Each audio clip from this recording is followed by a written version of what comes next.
e tū i te tū o hine te rehia. E haka i te haka a tāne roro.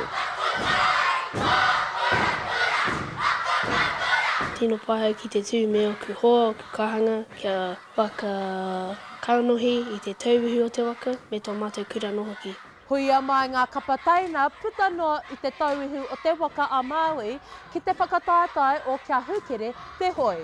He whakataetae tēnei mō ngā kapa teina, arā te kaumātoru ngā kapa ka pakanga kia whai wāhi mai ki te Mana Kuratahi ka tū hei tērā tau, pēnei te Kura Kaupapa Māori o Tuia te Matangi.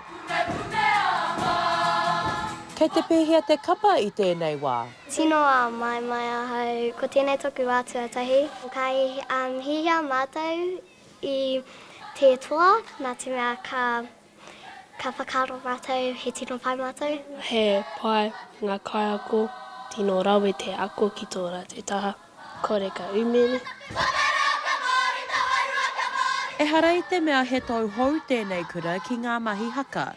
He kanohi kitea tēnei Kura Kaupapa Māori ki te Mana Kuratahi. Nā, ko te hiahia o ngā tamariki, te kura huna, kia hoki atu ki tērā whakataetae. Ko te hiahia o ngā tamariki, kia tū ki taua papatūwaewae. Nā runga, kua kite o rātou tuakana, tūngane hoki, kua eke ki tērā taumata.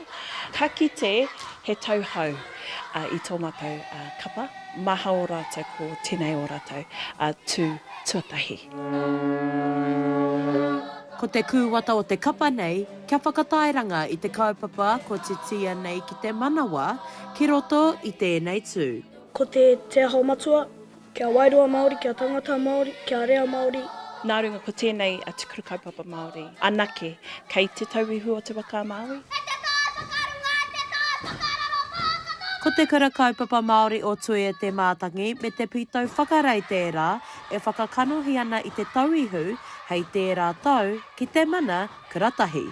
Shakayla Andrews-Alapaki, Tahu News.